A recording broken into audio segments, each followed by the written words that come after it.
ಬುದ್ಧಿವಂತ ಮಿಟ್ಟು ದುರಾಸೆಯ ಮನುಷ್ಯ. ಸಾಯಂಕಾಲದ ಸಮಯ ಎಲ್ಲಾ ಪಕ್ಷಿಗಳು ಒಂದು ತೋಟದಲ್ಲಿ ಕುತ್ಕೊಂಡು ಆರಾಮಾಗಿ ಮಾತಾಡ್ಕೋತಾ ಇರ್ತಾರೆ. ಆಗ ಸಿಟಿಯಲ್ಲಿ ಜೀವಿಸ್ತಿರುವ ಗೋಲ್ಡಿ ಅಲ್ಲಿಗೆ ಬರ್ತಾನೆ. ಹೇಗಿದ್ರೆ ನನ್ನ ಪ್ರೀತಿಯ ಗ್ರಾಮಸ್ಥರೇ, ಅನ್ಸುತ್ತೆ ನೀನು ಪಟ್ಟಣದಲ್ಲಿ ಇದ್ಕೊಂಡು ತುಂಬಾನೇ ಖುಷಿಯಾಗಿದೆಯಂತ.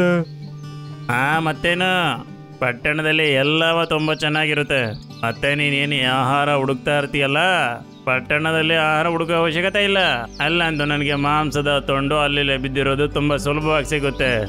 ಮತ್ತೆ ನಿನ್ನಂಥ ಚಿಕ್ಕ ಪಕ್ಷಿಗಳಿಗೆ ಮನುಷ್ಯ ತನ್ನ ಮನೆಯ ಮಹಡಿಯ ಮೇಲೆ ಊಟ ನೀರು ಬೆಳಗಿನಿಟ್ಟಿರ್ತಾನೆ. ಇಲ್ಲ, ನೀನ್ ಹೇಳ್ತಿರೋದು ತಪ್ಪು ಗೋಲ್ಡಿ. ಕಷ್ಟಪಟ್ಟು ಆಹಾರ ತಿನ್ನೋದೇ ನಮ್ಮ ಜೀವನ ಶೈಲಿ. ಈ ರೀತಿಯಾಗಿ ಸೋಂಬೇರಿಯಾಗಿರ್ಬಾರ್ದು. ಸಿಟಿಗಳಲ್ಲಿ ನೀನ್ ಹೇಳ್ದಂಗೇನು ಶಾಂತಿಯಾಗಿ ಇರೋದಿಲ್ಲ. ಅರೆ, ಸರಿಯಾದ ಟೈಮ್ಗೆ ಊಟನೇ ಸಿಗ್ತಾ ಇಲ್ಲ ನಿನಗೆ. ಮತ್ತೆ ಗಿಳಿಗೇನು ಉಪ್ಪಿನಕಾಯಿ ಹಾಕ್ತೀಯಾ? ಅದಕ್ಕೆ ಎಲ್ಲರೂ ಸೈಲೆಂಟ್ ಆಗಿರ್ತಾರೆ. ಮತ್ತೆ ಗೋಲ್ಡಿ ಹೇಳ್ತಾನೆ, ಬನ್ನಿ, ಈಗ ನಾನು ಹೋಗ್ತೀನಿ. ಮತ್ತೆ ನಿಮ್ಮಲ್ಲಿ ನನ್ನ ಜೊತೆ ಯಾರಾದ್ರೂ ಬರಬೇಕು ಅಂದ್ರೆ ಈಗಲೇ ಹೇಳ್ಬಿಡಿ. ಆಗ ಬುಲ್ಬುಲ್ ಅಂತಾಳೆ, ಗೋಲ್ಡಿ ಅಂಕಲ್, ನಾನು ಮತ್ತೆ ಟೀನು ಪಕ್ಷಿ ಕೂಡ ನಿಮ್ ಜೊತೆ ಬರ್ತೀವಿ. ಹಂಗಂತ ಹೇಳಿದ ತಕ್ಷಣ ಗೋಲ್ಡಿ ಸಂತೋಷ ಪಡ್ತಾನೆ. ರಿಂಕು ಪಕ್ಷಿ, ಮಿನ್ಕಿ, ಬುಲ್ಬುಲ್, ಏನ್ ನೀವಿಬ್ರು ನಿಮ್ಮ ಮಕ್ಕಳನ್ನ ನನ್ನ ಜೊತೆ ಕಳಿಸ್ತಾ ಇದ್ದೀರಾ? ಇವರು ಅವರು ಮನಸ್ಪೂರ್ವಕವಾಗಿ ನಿರ್ಧಾರ ಮಾಡಿದ್ರೆ ನಾವು ತಡೆಯೋಕ್ಕಾಗೋದಿಲ್ಲ. ಆಗ್ಲಿ, ನಾವೀಗ ಹೋಗ್ತೀವಿ. ಹಾಗಾದ್ರೆ ಗೋಲ್ಡಿ ಹದ್ದು ಅಲ್ಲಿಂದ ಹೊರಡು ಬಿಡುತ್ತೆ. ಬುಲ್ಬುಲ್ ಮತ್ತೆ ಟೀನು ಪಕ್ಷಿನ ಅದ್ರ ಜೊತೆ ಕರ್ಕೊಂಡು ಅದು ಅಲ್ಲಿಂದ ಹೋಗತ್ತೆ. ಮಿಟ್ಟು ಬೈಂಡಲ್ಲಿ ಕೂಡ ಏನೋ ಓಡ್ತಾ ಇರತ್ತೆ. ಅದೇನೋ ಯೋಚನೆಗೆ ಒಳಗಾಗ್ಬಿಡುತ್ತೆ. ಬೆಳಗ್ಗೆ ಮೇನಾ ತಾಯಿ ಹೋಗಿ ಅದನ್ನ ಕೇಳಿದಾಗ ಅದು ಹೀಗಂತ ಹೇಳುತ್ತೆ, ಅಮ್ಮ, ನೀ ಪೂರ್ತಿ ದಿನ ಶ್ರಮಪಟ್ಟು ಊಟ ತರ್ತೀರಾ, ಮತ್ತೆ ಕೆಲವೊಮ್ಮೆ ರಾತ್ರಿ ಬರ್ತೀರಾ. ಅದಕ್ಕಿಂತ ಒಳ್ಳೇದು ಪಟ್ಟಣದ ಜೀವನ ಅಲ್ವಾ? ನಾವು ಯಾಕೆ ಪಟ್ಟಣಕ್ಕೆ ಹೋಗ್ಬಾರ್ದು? ಆಗ ಮೇನಾಗೆ ಚೆನ್ನಾಗಿ ಅರ್ಥ ಆಗತ್ತೆ, ಮಿಟ್ಟು ಕೂಡ ಸಿಟಿಗೆ ಹೋಗ್ಬೇಕಂತ ನಿರ್ಣಯ ಮಾಡಿದಾನೆ ಅಂತ. ನೋಡು ಮಗನೇ, ನೀನು ಸಿಟಿಗೆ ಹೋಗ್ಬೇಕಂತ ಅನ್ಕೊಂಡ್ರೆ ನೀನ್ ಹೋಗ್ಬೋದು. ಅದನ್ನ ಕೇಳಿಸ್ಕೊಂಡು ಅವ್ನು ತುಂಬಾ ಸಂತೋಷ ಪಡ್ತಾನೆ. ಆದ್ರೆ ಮಗನೇ, ತಿಂಗಳಲ್ಲಿ ಒಂದ್ಸಲ ಆದ್ರೂ ನನ್ನ ನೋಡಕ್ ನೀನ್ ಬರ್ಬೇಕು, ಆಯ್ತಾ? ಆಯ್ತು ಅಮ್ಮ. ಹಂಗಂತ ಹೇಳಿ ಅವನು ಸಿಟಿ ಕಡೆಗೆ ಹಾರ್ಕೊಂಡು ಹೋಗ್ತಾನೆ. ತುಂಬಾ ಸಂತೋಷವಾಗಿರ್ತಾನೆ. ಅವನು ತುಂಬಾ ಫಾಸ್ಟ್ ಆಗಿ ಹಾರ್ಕೊಂಡು ಹೋಗ್ತಾ ಇರ್ತಾನೆ. ಸರಿಯಾಗಿ 4 ಅವರ್ ಹಾರಿದ ನಂತರ ಅವನು ಸಿಟಿಗೆ ಹೋಗಿ ಸೇರ್ಕೋತಾನೆ. ಗೋಲ್ಡಿ ಅಂಕಲ್ ಹೇಳಿದ್ರು, ಮನುಷ್ಯರು ತನ್ನ ಮನೆಯ ಮಡಿ ಮೇಲೆ ಊಟ ನೀರು ಕಂಡಿಟ್ಟೇ ಇಟ್ಟಿರ್ತಾರೆ ಅಂತ. ಆದ್ರೆ ನನ್ಗೆ ಇಲ್ಲಿ ಯಾವ ಮಡಿ ಮೇಲೂ ಊಟ ನೀರು ಕಾಣಿಸ್ತಿಲ್ಲ. ಅವನು ಮತ್ತೆ ಒಂದು ಏರಿಯಾಗ ಹೋಗ್ತಾನೆ. ಅಲ್ಲಿ ಕಚಡ ಬಿದ್ದಿರತ್ತೆ, ಮತ್ತೆ ಡಸ್ಟ್ಬಿನ್ ಕೂಡ ಫುಲ್ ಆಗಿ ತುಂಬಿಡತ್ತೆ. ಛೀ, ಈ ಮನುಷ್ಯ ಈ ಕಸವನ್ನ ಎಲ್ಲ ಇಟ್ಟಿರ್ತಾನೆ. ಆಗ ಒಂದು ಡಸ್ಟ್ಬಿನ್ ಇಂದ ಗೋಲ್ಡಿ ಹದ್ದು ಆಚೆ ಬರುತ್ತೆ. ಮನೆ, ಇವತ್ತಿಂದ ಊಟ ಮುಗೀತು. ನಾಳೆಗೆ ಮೇಲೆ ಮಾಲೀಕ ಇದ್ದಾನೆ. ಅರೆ ಗೋಲ್ಡಿ ಅಂಕಲ್, ನೀವ? ಮಿಟ್ಟು, ನೀನಿ ಪಟ್ಟಣದಲ್ಲಿ? ಗೋಲ್ಡಿ ಅಂಕಲ್, ನಿಮ್ಮ ಮಾತಿನ ಮೇಲೆ ಪ್ರಭಾವ ಆಗಿನೇ ನಾನು ಇಲ್ಲಿಗೆ ಬಂದಿರೋದು. ಆದ್ರೆ ನೀವು ಇಲ್ಲಿ ಕಸದಲ್ಲೇ ಊಟ ಹುಡ್ಕೊಂಡ್ ತಿಂತಾ ಇದ್ದೀರಾ. ಏನ್ ಹೇಳಲಿ ಮಿಟ್ಟು, ನಾನು ಆ ಮಾತುಗಳನ್ನೆಲ್ಲ ನಿಮ್ಮನ್ನ ನಂಬಿಸೋದಿಕ್ಕೆ ಹೇಳಿದ್ದು. ಅದ್ರಲ್ಲಿ ಯಾವುದು ಸತ್ಯನೇ ಇರಲಿಲ್ಲ. ಗೋಲ್ಡಿ ಅಂಕಲ್, ಏನು ಪಕ್ಷಿ ಮತ್ತೆ ಬಿಲ್ಬುಲಲ್ಲೇ ನಾನು ಈಗಲೇ ಅವ್ರನ್ನ ಭೇಟಿ ಮಾಡ್ಬೇಕು. ಅರೆ, ಅವ್ರ ಬಗ್ಗೆ ನಾನು ಏನು ಹೇಳಲಿ? ಬಾ ನನ್ನ ಜೊತೆ, ನಿನಗೆ ತೋರಿಸ್ತೀನಿ. ಗೋಲ್ಡಿ ಹದ್ದು ಮಿಟ್ಟುನ ಕರ್ಕೊಂಡು ಒಂದು ಮನೆಯ ಬಳಿ ಹೋಗ್ತಾನೆ. ಅವರು ಒಂದು ಕಿಟಕಿ ಒಳಗಡೆಯಿಂದ ನೋಡ್ತಾರೆ. ಅಲ್ಲಿ ಒಂದೇ ರೂಮಲ್ಲಿ 2 ಪಂಜರ ಇತ್ತು. ಒಂದ್ರಲ್ಲಿ ಬುಲ್ಬುಲ್ ಮತ್ತೆ ಇನ್ನೊಂದ್ರಲ್ಲಿ ಟೀನು ಇದ್ರು. ಅರೆ, ಇದು ನಮ್ಮ ಬುಲ್ಬುಲ್ ಮತ್ತೆ ಟೀನು ಪಕ್ಷಿ. ಆಗ ಒಬ್ಬ ವ್ಯಕ್ತಿ ಆಚೆ ಬರ್ತಾನೆ. ಅವನು ಫೋನ್ ಮಾತಾಡ್ತಾ ಆಚೆ ಬರ್ತಾನೆ. ಹಲೋ, ನಾನು ಅರವಿಂದ್ ಮಾತಾಡ್ತಾ ಇದ್ದೀನಿ. ನೀನು 2 ಪಕ್ಷಿದ ಫೋಟೋ ಕಳ್ಸಿದ್ದಲ್ಲ, ಅದೇ ರೀತಿ ನನಗೆ 20 ಪಕ್ಷಿಗಳು ಬೇಕು. ಸರಿನಾ? ಸಿಕ್ಕಿದ್ಮೇಲೆ ನನಗೆ ಹೇಳು. ಸರಿ, ಸಿಕ್ಕಿದ್ಮೇಲೆ ನಾನು ನಿಮ್ಗೆ ಹೇಳ್ತೀನಿ. ಮತ್ತೆ ಕೇಳು, ಒಂದು ಪಕ್ಷಿಗೆ ನಾನು 2,000 ಕೊಡ್ತೀನಿ. ಒಂದು ಪಕ್ಷಿಗೆ 2,000ನಾ? ಅದರ ಲೆಕ್ಕದಲ್ಲಿ 20 ಪಕ್ಷಿಗಳಿಗೆ 40,000 ಆಗುತ್ತೆ. ಹಂಗಂತೇಳಿ ಅವನ ಫೋನಲ್ಲಿ ಮಾತಾಡ್ಕೋತಾನೆ. ಆ ರೂಮ್ ಇಂದ ಆಚೆ ಬಂದ್ಬಿಡ್ತಾನೆ. ಆಗ ಮಿಟ್ಟು ಮತ್ತೆ ಹದ್ದು ಕೂಡ ಆ ರೂಮ್ ಒಳಗಡೆ ಹೋಗ್ತಾರೆ. ಅರೆ ಮಿಟ್ಟು, ನೀನ್ ಇಲ್ಲೇನ್ ಮಾಡ್ತಿದ್ಯಾ? ನಾನು ಪಟ್ಟಣದಲ್ಲಿ ಇರೋಕೆ ಅಂತಾನೆ ಬಂದಿದ್ದೆ, ಆದ್ರೆ ನೀವಿಲ್ಲೇ ಹೆಂಗ್ ಬಂದ್ರಿ? ಗೋಲ್ಡಿ ಅಂಕಲ್ ಹೇಳಿದ ಮಾತನ್ನ ಕೇಳಿಸ್ಕೊಂಡು ನಾವ್ ಸಿಟಿಗ್ ಬಂದ್ವಿ. ಈ ಮನೆ ಮಾಡಿ ಮೇಲೆ ನಮ್ಗೆ ಆಹಾರ ಮತ್ತು ನೀರಿಟ್ಟಿದ್ರು. ಅದನ್ನ ನೋಡಿ ನಮ್ಗೆ ತುಂಬಾ ಸಂತೋಷ ಆಯ್ತು. ಮತ್ತೆ ನಾವ್ ಹೋಗಿ ಅದನ್ನ ತಿಂತಿದ್ದಾಗ ನಮ್ ಮೇಲೆ ಬಂದು ಒಂದು ಬಲೆ ಬಿತ್ತು. ಮತ್ತೆ ಅದ್ರಲ್ಲೇ ನಾವು ರಾತ್ರಿ ಎಲ್ಲ ಸಿಕ್ಕಾಕೊಂಡ್ವಿ. ಮತ್ತೆ ಮಾರನೇ ದಿನ ಬೆಳಗ್ಗೆ ಈ ವ್ಯಕ್ತಿ ಮೇಲೆ ಬಂದು ನಮ್ಮನ್ನ ಎತ್ಕೊಂಡ್ ಬಂದು ಈ ಪಂಜರದಲ್ಲಿ ಕಟ್ ಹಾಕ್ಬಿಟ್ಟ. ನಾನು ತುಂಬಾ ಹೊತ್ತಿಂದ 2 ಪಕ್ಷಿಗಳನ್ನ ಬಿಡಿಸೋದಕ್ಕಂತ ಇದ್ದೀನಿ, ಆದ್ರೆ ಇದಪ್ಪ ಬೇಗ ತೆಗಿಯೋದೇ ಇಲ್ಲ. ಈ ಪಟ್ಟಣ ನಮ್ಮ ಕಾಡಿಗಿಂತ ಸ್ವಲ್ಪನೂ ಚೆನ್ನಾಗಿಲ್ಲ. ಅಮ್ಮ ನಿಜನೇ ಹೇಳ್ತಿದ್ರು, ಶ್ರಮಪಟ್ಟು ತಿನ್ನುವಂತ ಅಭ್ಯಾಸ ಇದ್ರೆ ಆಗ ನಮ್ಗೆ ಯಾವ್ದಾರ ಭಯನೇ ಇರೋಲ್ಲ. ಈ ಮನುಷ್ಯ ನಮ್ಗೇನು ಊಟ ಕೊಡ್ತಾನೆ? ಸರಿಯಾಗಿ ಹೇಳಿದ್ರಿ. ಮಿಟ್ಟು ಪಂಜರದಲ್ಲಿ ಹಾಕಿರುವ ಬೀಗ ನೋಡ್ತಾನೆ. ಅದನ್ನ ನೋಡಿದ ತಕ್ಷಣ ಏನು ಯೋಚನೆ ಮಾಡ್ತಾನೆ, ಮತ್ತೆ ಅವನು ನಗ್ತಾನೆ. ರಾತ್ರಿಯ ಸಮಯದಲ್ಲಿ ಮಿಟ್ಟು ಅವನು ಅದೇ ರೂಮಲ್ಲಿ ನಿದ್ದೆ ಮಾಡ್ತಿರ್ತಾನೆ. ಆಗ ಮಿಟ್ಟು ಒಳಗಡೆ ಬರ್ತಾನೆ. ಅರೆ ಮಿಟ್ಟು, ನೀನ್ ಯಾಕೆ ಬಂದೆ? ಅವನು ಕೂಡ ಇಲ್ಲೇ ನಿದ್ದೆ ಮಾಡ್ತಿದ್ದಾನೆ. ಅವನ್ ಎದ್ದೊಳ್ದ್ರೆ ನಿನ್ನನ್ ಕೂಡ ಕಟ್ ಹಾಕ್ತಾನೆ ಹಂಗಂತ ಹೇಳಿದ ತಕ್ಷಣ ಅವನು ಎದ್ದೊಳ್ತಾನೆ. ಅರೆ ಇದ್ಯಾರ ಧ್ವನಿ? ಆಗ ನೋಡ್ತಾನೆ ಮಿಟ್ಟು ಆ ಪಕ್ಷಿಗಳ ಹತ್ರ ಮಾತಾಡ್ತಾ ಇರುತ್ತೆ. ಮಿಟ್ಟು, ನೀನ್ ಇಲ್ಲಿಂದ ಹೋಗ್ಬೇಡ. ಅರೆ ನಾನ್ ಕೇವಲ ನಿನ್ಗಿದನ್ ಹೇಳಕ್ ಬಂದಿದ್ದೀನಿ. ನಿಮ್ಮಿಬ್ಬರನ್ನು 20 ಅಣ್ಣ ತಮ್ಮಂದ್ರು ತುಂಬಾ ನೆನಪಿಸ್ಕೊಳ್ತಾ ಇದ್ದಾರೆ. ಅವರೆಲ್ಲ ಗುಹೆ ಒಳಗಡೆ ಸಿಕ್ಕಾಕೊಂಡ್ಬಿಟ್ಟಿದ್ದಾರೆ, ಮತ್ತೆ ತುಂಬಾನೇ ಅಳ್ತಾ ಇದ್ದಾರೆ. ಇನ್ಮೇಲೆ ಯಾವಾಗ್ಲೂ ಶಾಶ್ವತವಾಗಿ ಅವನ್ನ ನೋಡಕ್ ನಮ್ ಕೈಲಿ ಬರಕ್ ಆಗಲ್ಲ ಅಂತ ಹೇಳು. ಇದರ ಅರ್ಥ ಅದೇ ರೀತಿ 20 ಪಕ್ಷಿ ಮತ್ತೆ ಬುಲ್ಬುಲ್ ಕಾಡಲ್ಲೇ ಇದಾರೆ. ಅವನೇನೋ ಯೋಚನೆ ಮಾಡ್ತಾನೆ. ಆಮೇಲೆ ಅವನ್ ಮುಖದ ಮೇಲೆ ಒಂದು ರಹಸ್ಯಮಹಿ ನಗು ತುಂಬತ್ತೆ. ಬೆಳಗ್ಗೆನೆ ಅವನು ಟೀನು ಪಕ್ಷಿ ಮತ್ತೆ ಬುಲ್ಬುಲ್ಲಿನ ಪಂಜರವನ್ನು ಎತ್ಕೋತಾನೆ, ಸೀಟಲ್ಲಿ ಕುತ್ಕೋತಾನೆ, ಮತ್ತೆ ಕಾಡಿನ ಕಡೆಗೆ ಹೋಗ್ತಾನೆ. ಮಿಟ್ಟು ಮತ್ತೆ ಹದ್ದು ಕೂಡ ಅವ್ರ ಹಿಂದ್ಗಡೆನೆ ಹಾರ್ಕೊಂಡು ಹೋಗ್ತಾ ಇರ್ತಾರೆ. ಸರಿಯಾಗಿ 2 ಅವರ್ ಆದ ನಂತರ ಅವರು ಕಾಡಿಗೆ ಹೋಗಿ ರೀಚ್ ಆಗ್ತಾರೆ. ಆಮೇಲೆ ಯೋಚನೆ ಮಾಡ್ತಾರೆ, ಈಗ ನಾನು ಅವ್ರನ್ನ ಸ್ವತಂತ್ರ ಮಾಡ್ಬಿಡ್ತೀನಿ. ಇವರಿಬ್ಬರು ಸ್ವತಂತ್ರ ಆಗ್ತಾನೆ ಅವ್ರ ಅಣ್ಣ ತಮ್ಮಂದ್ರನ್ನ ಭೇಟಿಯಾಗೋಕೆ ಅದೇ ಗುಹಿಗೆ ಹೋಗ್ತಾರೆ. ಯಾವುದ್ರ ಬಗ್ಗೆ ಮೀಟು ಮಾತಾಡ್ತಾ ಇತ್ತು. ಆಮೇಲೆ ನಾನಾಗೂ ಹೇಳ್ಕೊಡು ಹೋಗ್ಬಿಟ್ಟು ಅವ್ರೆಲ್ಲಾರನ್ನೂ ಹಿಡ್ಕೊಂಡ್ಬಿಡ್ತೀನಿ. ಹಂಗಂತ ಯೋಚನೆ ಮಾಡಿ ಆ ವ್ಯಕ್ತಿ ಅವ್ರಿಬ್ಬರನ್ನ ಅಲ್ಲಿಂದಾನೆ ಬಿಡುಗಡೆ ಮಾಡ್ಬಿಡ್ತಾನೆ. ಅವರಿಬ್ರು ಸಂತೋಷದಿಂದ ಪಂಜರದಿಂದ ಆಚೆ ಬರ್ತಾರೆ, ಮತ್ತೆ ಅಲ್ಲಿಂದ ಹೋಗ್ಬಿಡ್ತಾರೆ. ಆ ವ್ಯಕ್ತಿ ತುಂಬಾ ಸಂತೋಷವಾಗಿ ಜೀಪಲ್ಲಿ ಕುತ್ಕೊಂಡು ಅವ್ರ ಹಿಂದ್ಗಡೆನೆ ಹೋಗ್ತಾನೆ. ಅವರಿಬ್ರು ಒಂದು ಗುಹೆ ಒಳಗಡೆ ಹೋಗ್ತಾರೆ. ಅವನು ಕೂಡ ಅವರಿಬ್ರ ಹಿಂದ್ಗಡೆನೆ ಆ ಗುಹೆ ಒಳಗಡೆ ಹೋಗ್ತಾನೆ. ಅಲ್ಲಿ ಅವನ್ ಮುಂದೆ ಶೇರ್ ಖಾನ್ ನಿಂತಿರ್ತಾನೆ, ಮತ್ತೆ ಬೇರೆ ಪಕ್ಷಿಗಳು ಕೂಡ ಅಲ್ಲಿ ನಿಂತಿರ್ತವೆ. ಅಯ್ಯೋ ದೇವ್ರೆ, ಸಿಂಹನ! ಹದ್ದು ಮತ್ತೆ ಮಿಟ್ಟು ಕೂಡ ಅಲ್ಲಿಗೆ ಬಂದ್ಬಿಡ್ತಾರೆ. ಇದೆಲ್ಲವೂ ನಿನ್ನ ಸಿಕ್ಕಾಗಿಸೋದಕ್ಕೆ ನಮ್ಮ ಆಟ ಆಗಿತ್ತು. ಬುಲ್ಬುಲ್ ಮತ್ತೆ ಟೀನುಗೆ ಯಾವ್ದು 20 ಅಣ್ಣ ತಮ್ಮಂದ್ರಿಲ್ಲ. ನಮಗ್ ಬೇಕಿದ್ದು ನೀನೇ ಇವರಿಬ್ಬರನ್ನು ಸ್ವತಂತ್ರ ಮಾಡ್ಬೇಕು ಅಂತ. ಹಾಗಾಗಿ ನಾನು ಇವ್ರ ಹತ್ರ ಸೇರಿ ಈ ಯೋಜನೆ ಮುಂಚೆನೆ ಮಾಡಿದೆ. ಮತ್ತೆ ಅವತ್ತು ರಾತ್ರಿ ನಿನ್ನ ಮುಂದೆ ನಾವ್ ಏನೇ ಮಾತಾಡಿದ್ವಲ್ಲ, ಅದು ಬೇಕು ಅಂತ ನಿನ್ನ ಕೇಳಿಸ್ಲಿ ಅಂತಾನೆ. ಹಾಗಾಗಿ ನೀನೇನೋ ಇನ್ನು ಮನೇಲಿ ಬಿಡೋಕ್ ಬಂದಿದ್ದಂಗಾಯ್ತು. ಅಯ್ಯೋ ದೇವ್ರೇ, ನೀನಂತ ಪಕ್ಷಿಗೆ ಇಷ್ಟೊಂದು ತಲೆನಾ? ಟೀನು ಮತ್ತೆ ಬುಲ್ಬುಲ್ ಅವರವರ ತಂದೆ ತಾಯಿನ ಮೀಟ್ ಮಾಡಿ ತುಂಬಾನೇ ಸಂತೋಷ ಪಡ್ತಾರೆ. ಅಮ್ಮ, ನನ್ನ ಕ್ಷಮಿಸ್ಬಿಡಮ್ಮ. ಈಗ ನಾನು ನಿಮ್ಮನ್ನ ಬಿಟ್ಟು ಎಲ್ಲೂ ಹೋಗೋದಿಲ್ಲ. ನಾನು ಯಾವಾಗ್ಲೂ ಇದೇ ಕಡೆಯಲ್ಲೇ ನಿಮ್ಮ ಜೊತೆ ಇರ್ತೀನಿ. ಯಾಕಂದ್ರೆ ಪಟ್ಟಣಕ್ಕಿಂತ ತುಂಬಾ ಚೆನ್ನಾಗಿದೆ ನಮ್ಮ ಕಾಡು. ಹೇಗ್ ನೀನು ಹೋಗ್ತೀಯೋ ಇಲ್ವೋ?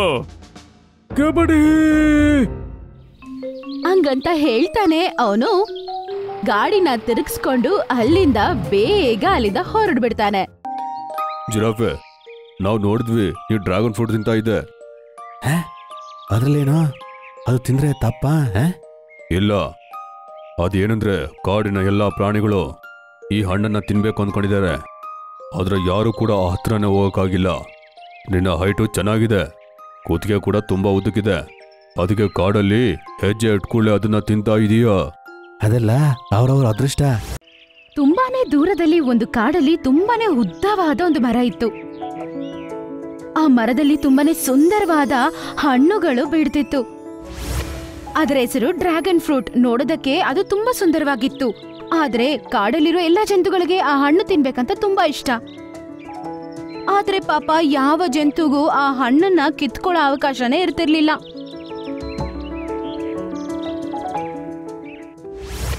ಒಂದಿನ ಕಾಡಿಗೆ ಜಿರಾಫೆ ಒಂದು ಬರುತ್ತೆ. ಅದು ತುಂಬಾ ಹಸುವಿನಿಂದ ಬರುತ್ತೆ. ಆಗ ಅದಕ್ಕೆ ಅಲ್ಲೇ ಇರುವ ಡ್ರ್ಯಾಗನ್ ಮರದಲ್ಲಿ ಬಿಟ್ಟಿರೋ ಡ್ರ್ಯಾಗನ್ ಹಣ್ಣುಗಳು ಕಾಣಿಸುತ್ತೆ. ಅದನ್ನ ನೋಡಿದ ತಕ್ಷಣ ಅದು ಹೋಗಿ ತಿನ್ನುತ್ತೆ. ಅರೆ ವಾ, ಈ ರೀತಿ ಹಣ್ಣನ್ನ ನಾನು ನೋಡೇ ಇಲ್ಲ. ಸರಿ, ಟೇಸ್ಟ್ ಅಲ್ಲಿ ಹೇಗಿದೆ ಅಂತ ನೋಡೋಣ. ಆ ಜಿರಾಫೆ ಆ ಹಣ್ಣುಗಳನ್ನ ಮರದಲ್ಲಿದ್ದಂಗ್ಲೇ ತಿನ್ನೋದಕ್ಕೆ ಶುರು ಮಾಡುತ್ತೆ. ಅರೆ ವಾ, ಇದು ತುಂಬಾ ಟೇಸ್ಟಿಯಾಗಿದೆ. ವಾ, ರುಚಿಯಾಗಿದೆ. ಆ ಡ್ರ್ಯಾಗನ್ ಫ್ರೂಟ್ ತಿಂತಿದ್ರೆ ಅದಕ್ಕೆ ತುಂಬಾ ಸಂತೋಷವಾಗಿರುತ್ತೆ. ಒಂದು 3 ಹಣ್ಣುಗಳನ್ನ ತಿಂದ್ಮೇಲೆ ಅದಕ್ಕೆ ಹೊಟ್ಟೆ ತುಂಬೋಗ್ಬಿಡುತ್ತೆ. ಆಗ ಅದು ನೋಡುತ್ತೆ, ಅದ್ರತ್ರ ಆನೆ, ಕರಡಿ, ಜಿಂಕೆ, ಕೋತಿ ಮತ್ತೆ ಬೆಕ್ಕು ಬರ್ತಿತ್ತು. ಜಿರಾಫೆ, ನಾವು ನೋಡಿದ್ವಿ ನೀವು ಡ್ರ್ಯಾಗನ್ ಫ್ರೂಟ್ ತಿಂತಾ ಇದೆ. ಅದ್ರಲ್ಲೇನೋ ಅದು ತಿಂದ್ರೆ ತಪ್ಪಾ? ಇಲ್ಲ, ಅದೇನಂದ್ರೆ ಕಾಡಿನ ಎಲ್ಲಾ ಪ್ರಾಣಿಗಳು ಈ ಹಣ್ಣನ್ನ ತಿನ್ಬೇಕು ಅಂದ್ಕೊಂಡಿದ್ದಾರೆ. ಆದ್ರೆ ಯಾರು ಕೂಡ ಆ ಹತ್ರನೇ ಹೋಗಕ್ಕಾಗಿಲ್ಲ. ನಿನ್ನ ಹೈಟು ಚೆನ್ನಾಗಿದೆ, ಕೂತಿಗೆ ಕೂಡ ತುಂಬಾ ಉದ್ದಕ್ಕಿದೆ. ಅದಕ್ಕೆ ಕಾಡಲ್ಲಿ ಹೆಜ್ಜೆ ಇಟ್ಕೊಳ್ಳೆ ಅದನ್ನ ತಿಂತಾ ಇದೀಯಾ? ಅದೆಲ್ಲ ಅವ್ರವ್ರ ಅದೃಷ್ಟ. ನಮ್ಮ ಒಂದು ರಿಕ್ವೆಸ್ಟ್ ಇದೆ, ನೀನು ನಮ್ಮೆಲ್ರಿಗೂ ಒಂದೊಂದು ಹಣ್ಣನ್ನ ಕಿತ್ಕೊಡು. ನಾವು ಅದ್ರ ಟೇಸ್ಟ್ ಹೇಗಿದೆ ಅಂತ ನೋಡ್ತೀವಿ. ನಾನಿವತ್ತು ನೀವೆಲ್ರಿಗೂ ಇದನ್ನ ಕಿತ್ಕೊಟ್ರೆ ನಾಳೆನೂ ಇದೇ ರೀತಿ ಸುಮಾರು ಜನ ಲೈನಲ್ಲಿ ಬಂದು ನಿಲ್ತಾರೆ. ಎಷ್ಟು ಜನಕ್ಕಂತ ಕೊಡಕ್ಕಾಗತ್ತೆ? ಅದು ಮಾತ್ರ ಅಲ್ಲಿ ತುಂಬಾ ಟೇಸ್ಟಿಯಾಗಿದೆ. ನಾನೇ ಇದನ್ನ ದಿನಾಲೂ ತಿಂತೀನಿ. ಇದ್ರ ಬಗ್ಗೆ ನೀವು ಮರ್ತೋಗ್ಬಿಡಿ. ಹಂಗಂತೇಳಿ ಜಿರಾಫೆ ಅಲ್ಲಿಂದ ಹೊಟ್ಟೋಗ್ಬಿಡುತ್ತೆ. ಆಮೇಲೆ ಪಾಪ ಜಂತುಗಳು ಸಪ್ಪಗ್ ಮುಖ ಇಟ್ಕೊಂಡು ಅಲ್ಲಿಂದ ಹೊಟ್ಟೋಗ್ತವೆ. ಇದೇ ರೀತಿ ದಿನ ಜಿರಾಫೆ ಬಂದು 3 ಹೊತ್ತು ಡ್ರ್ಯಾಗನ್ ಹಣ್ಣನ್ನ ತಿಂದು ಯಾರ ಹತ್ರನೂ ಏನು ಮಾತಾಡದೆ ಅಲ್ಲಿಂದ ಹೋಗ್ಬಿಡ್ತಿತ್ತು. ಈ ರೀತಿ ಅದು ಅದರ ಜೀವನವನ್ನು ತುಂಬಾನೇ ತೃಪ್ತಿಯಾಗಿ ಕಳೆಯುತ್ತೆ.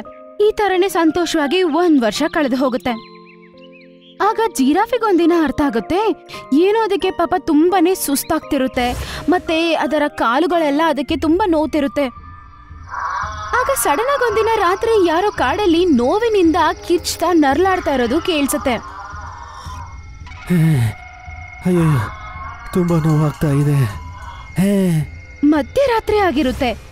ಯಾರೋ ಕಿರ್ಚೋ ಶಬ್ದ ಮಾತ್ರ ಕೇಳಿಸ್ತಿರುತ್ತೆ ಆ ಜಂತುಗಳಿಗೆ. ಆದ್ರೆ ಯಾರು ಕಿರ್ಚ್ತಿದ್ದಾರೆ ಅಂತ ಗೊತ್ತಾಗಲ್ಲ. ಅವ್ರಿಗೆ ಪಾಪ ಏನೂ ಅರ್ಥ ಆಗೋದಿಲ್ಲ. ಬೆಳಗಾಗಿದ ತಕ್ಷಣ ಎಲ್ಲಾ ಜಂತುಗಳು ಒಟ್ಟುಗೂಡಿ ಡಾಕ್ಟರ್ ಮೊಲ ಕೂಡ ಅಲ್ಲಿಗೆ ಬರ್ತಾನೆ. ಈ ಶಬ್ದ ರಾತ್ರಿ ಎಲ್ಲ ಬರ್ತಾ ಇದೆ, ಬನ್ನಿ ಹೋಗಿ ನೋಡೋಣ ಯಾರು ಒದ್ದಾಡ್ತಾ ಇದ್ದಾರೆ ಅಂತ.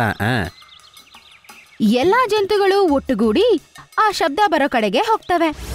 ಅಲ್ಲೋಗಿ ನೋಡಿದ್ರೆ ನೋವಿನಿಂದ ನರ್ಲಾಡ್ತಾ ಇರೋದು ಜಿರಾಫೆ. ಅದು ಕೆಳಗಡೆನೆ ಕುತ್ಕೊಂಡ್ಬಿಟ್ಟಿತ್ತು ನೋವಿನಿಂದ. ಈ ಜಿರಾಫೆ ನಮ್ಮ ಕಡೆಯಲ್ಲಿ ಯಾವಾಗ ಬಂತು? ಇದು ಕಳೆದ 1 ವರ್ಷದಿಂದ ಇಲ್ಲೇ ಇದೆ. ಹೇಳು ಜಿರಾಫೆ, ಏನಕ್ಕೆ ಈ ರೀತಿ ಒದ್ದಾಡ್ತಾ ಇದೀಯಾ? ನಿಂಗೆ ಏನಾಯ್ತು? ಡಾಕ್ಟರ್, ನಿನ್ನೆಯಿಂದ ನನ್ನ ಕಾಲಲ್ಲಿ ತುಂಬ ನೋವಾಗ್ತಾ ಇದೆ. ಶರೀರದಲ್ಲಿ ಏನೋ ಒಂಥರ ಆಲಸ್ಯ. ನನ್ನಿಂದ ಈಗ ನಿಲ್ಲೋದಕ್ಕೂ ಆಗ್ತಾ ಇಲ್ಲ. ಹೌದಾ? ನಿನ್ನೆ ನೀನು ಏನು ತಿಂದೆ? ನಾನು ದಿನಾಲೂ 3 ಹೊತ್ತು ಡ್ರ್ಯಾಗನ್ ಫ್ರೂಟ್ನ ತಿಂತೀನಿ. 3 ಟೈಮು ಡ್ರ್ಯಾಗನ್ ಫ್ರೂಟಾ? ಅಯ್ಯೋ ದೇವ್ರೆ, ನೀನು ಮಾಡಿದ್ದು ಸರಿ ಇಲ್ಲ. ಡ್ರ್ಯಾಗನ್ ಫ್ರೂಟ್ ಬಗ್ಗೆ ನಾನು ಓದಿದ್ದೀನಿ. ಅದು ತಿನ್ನೋದಕ್ಕೆ ತುಂಬ ಟೇಸ್ಟಿಯಾಗಿರುತ್ತೆ. ಆದರೆ ಅದನ್ನು ಕಂಟಿನ್ಯೂಸ್ ಆಗಿ ನೀನು ತಿಂತಾನೆ ಇದ್ದರೆ 10 ದಿನದ ಮೇಲೆ ನಿಮಗೆ ಆರೋಗ್ಯ ಕೆಡುತ್ತೆ. ಯಾಕಂದರೆ ಶುಗರ್ ಲೆವೆಲ್ಲು ತುಂಬ ಜಾಸ್ತಿ ಆಗುತ್ತೆ. ಆದರೆ ನೀನು 1 ವರ್ಷ ಇದನ್ನು ತಿಂದ್ಬಿಟ್ಟಿದೀಯಲ್ಲಪ್ಪ, ಅದಕ್ಕೆ ಆರೋಗ್ಯ ಕೆಟ್ಟೋಗ್ಬಿಟ್ಟಿದೆ. ನಾನು ದೊಡ್ಡ ತಪ್ಪು ಮಾಡಿಬಿಟ್ಟೆ. ನಾನು ಕೆಲ ಗಂಟೆಯಲ್ಲಿ ಸತ್ತೋಗ್ಬಿಡ್ತೀನಿ ಅನ್ಸುತ್ತೆ. ಇದಕ್ಕೆ ಔಷಧಿ ಇದೆ, ಕಪ್ಪು ಗುಡ್ಡದಲ್ಲಿರೋ ಗ್ರೀನ್ ಫ್ಲವರ್. ಅದು ತಿನ್ನೋದಕ್ಕೆ ತುಂಬ ಕಯ್ಯ ಇರುತ್ತೆ. ಆದರೆ ಅದನ್ನು ತಿನ್ನ ನಂತರ 1 ಗಂಟೆಯಲ್ಲಿ ನೀನು ಸರಿಯಾಗ್ಬಿಡ್ತೀಯ ಗೊತ್ತಾ? ಆದರೆ 2 ಹೆಜ್ಜೆ ಕೂಡ ನನ್ನಿಂದ ಇಡಕ್ಕಾಗ್ತಾ ಇಲ್ಲ. ಅಲ್ಲಿ ಹೇಗೆ ಹೋಗ್ಲಿ? ಪರವಾಗಿಲ್ಲ, ನಾವು ಅಲ್ಲಿಗೆ ಹೋಗಿ ಹೂವನ್ನ ತರ್ತೀವಿ. ನೀನು ಸರಿಯಾಗ್ತಾ ಜಿರಾಫೆ. ನಾನು ಒಂದು ಹಣ್ಣು ಕೇಳಿದ್ರು ಕೂಡ ನಿಮಗೆ ಕೊಟ್ಟೇ ಇರಲಿಲ್ಲ. ಆದರೆ ನೀವು ನನಗೋಸ್ಕರ ಕಪ್ಪು ಗುಡ್ಡಕ್ಕೆ ಹೋಗ್ತಾ ಇದ್ದೀರಾ. ನೀನು ಈ ಕಾಡಿನ ಒಂದು ಭಾಗ. ನಿಂಗೆ ಸಹಾಯ ಮಾಡೋದು ಇಲ್ಲಿನ ಎಲ್ಲ ಪ್ರಾಣಿಗಳ ಕರ್ತವ್ಯ. ಹಂಗಂತೇಳಿ ಎಲ್ಲ ಜಂತುಗಳು ಅಲ್ಲಿಂದ ಹೊರಡ್ತವೆ. ಜಿರಾಫೆಯ ಪರಿಸ್ಥಿತಿ ತುಂಬಾನೇ ಮೋಸವಾಗಿತ್ತು ಮತ್ತೆ ಅದ್ ಮಾಡಿರೋ ತಪ್ಪು ಬಗ್ಗೆ ಯೋಚನೆ ಮಾಡಿ ಪಶ್ಚಾತ್ತಾಪ ಪಡ್ತಿತ್ತು. ಅದೇ ಸಮಯಕ್ಕೆ ಅದರ ಹೆನಿಮಿಯಾದ ಹಿಪ್ಪೋ ಅಲ್ಲಿಗೆ ಬರ್ತಾನೆ. ಅರೆ ಜಿರಾಫೆ, ಇಲ್ಲನ್ ಮಾಡ್ತಾ ಇದೀಯಾ? ನಾನೇನು ಅನ್ಕೊಂಡೆ ಅಂದರೆ ಈ ಕಾಡನ್ನು ಬಿಟ್ಟು ನೀನು ಹೋಗ್ಬಿಟ್ಟು ಅಂತ. ಅದಕ್ಕೆ ನೀನು ಹುಡ್ಕೊಂಡೆ ಇಲ್ಲಿ ತನಕ ಬಂದ್ಯಪ್ಪ. ಹಿಪ್ಪೋ, ನನಗೆ ಕಷ್ಟ ಕೊಡಬೇಡ. ನನ್ನ ಆರೋಗ್ಯ ಸರಿ ಇಲ್ಲ. ಅಂದರೆ ಇನ್ನೂ ಮಜಾ ಬಂತು ಅನ್ಕೋ. ಜಿರಾಫೆನೋ ಮಾತಾಡಕ್ ಮುಂಚೆನೆ ಹಿಪ್ಪೋ ದೂರದಿಂದ ಓಡ್ ಬಂದು ಅವನನ್ನ ಗುದ್ದುತ್ತಾನೆ. ನೀನು ಮಾಡ್ತಾ ಇರೋದು ಸರಿ ಇಲ್ಲ. ಮೊದಲೇ ನಂಗೆ ಆರೋಗ್ಯ ಸರಿ ಇಲ್ಲ. ನಂಗೆ ಇನ್ನಷ್ಟು ಕಷ್ಟ ಕೊಡಬೇಡ. ಅದರಲ್ಲೇ ನಿಜವಾದ ಮಜಾಗಿದೆ. ಮತ್ತೆ ಮತ್ತೆ ಅದನ್ನು ಗುದ್ದಿ ಪಾಪ ಅದಕ್ಕೆ ತುಂಬಾನೇ ಕಷ್ಟ ಕೊಡ್ತಿರುತ್ತೆ. ಅದೇ ಸಮಯದಲ್ಲಿ ಎಲ್ಲಾ ಜಂತುಗಳು ಅಲ್ಲಿಗೆ ಬರ್ತವೆ. ಮತ್ತೆ ಡಾಕ್ಟರ್ ಕೈಯಲ್ಲಿ ಗ್ರೀನ್ ಕಲರ್ ಫ್ಲವರ್ ಒಂದು ಇರುತ್ತೆ. ಹಿಪ್ಪೋ ನಡ್ಕೊಳ್ಳೋದು ನೋಡಿ ಎಲ್ಲಾ ಜಂತುಗಳಿಗೆ ಕೋಪ ಬರುತ್ತೆ. ಏ ಹಿಬ್ಬೋ, ಏನಕ್ಕೆ ನಮ್ಮ ಫ್ರೆಂಡಿಗೆ ಈ ರೀತಿ ಕಷ್ಟ ಕೊಡ್ತಾ ಇದೀಯಾ? ಏನು ಹೇಳ್ದೆ? ಫ್ರೆಂಡ? ಇವನ್ ರೀತಿ ಅತ್ಯಾಸ ಪಡೋನು ಫ್ರೆಂಡ್ ಆಗಿರ್ತಾರ? ಹೌದು, ನಾವೆಲ್ಲ ಇವನ ಫ್ರೆಂಡ್ಸು. ಒಳ್ಳೆ ರೀತಿ ಇಲ್ಲಿಂದ ಓಡ್ ಹೋಗು, ಇಲ್ಲಾಂದ್ರೆ ಒಂದೇ ಹೊಡೆತದಲ್ಲಿ ಮೇಲ್ ಕಳಿಸ್ಬಿಡ್ತೀನಿ. ಹಾಗಿದ್ದವ್ರೆ, ಇಷ್ಟು ಫ್ರೆಂಡ್ಸಾ? ನಂಬಕ್ಕಾಗ್ತಾ ಇಲ್ಲ. ನಾನು ಇಲ್ಲಿಂದ ಓಡೋಗ್ಬೇಕು ಯಪ್ಪ. ಹಂಗಂತ ಹೇಳಿ ಹಿಪ್ಪೋ ಭಯದಿಂದ ಅಲ್ಲಿಂದ ಓಡೋಗ್ಬಿಡುತ್ತೆ. ತಗೋ ಜಿರಾಫೆ, ಇದನ್ನ ನೀನು ತಿನ್ನು. ಹಂಗಂತೇಳಿ ಡಾಕ್ಟರ್ ಆ ಗ್ರೀನ್ ಕಲರ್ ಫ್ಲವರ್ನ ಜಿರಾಫೆ ಮುಂದೆ ಇಡುತ್ತೆ. ಜಿರಾಫೆ ಆ ಫ್ಲವರ್ಸ್ನ ತಿನ್ನುತ್ತೆ. ಆಮೇಲೆ ಎಲ್ಲರೂ ಸೇರಿ ಜಿರಾಫೆ ಜೊತೆ ಮಾತಾಡ್ಕೋದ ಅದನ್ನ ಸಂತೋಷವಾಗಿ ಇಟ್ಕೋತಾರೆ.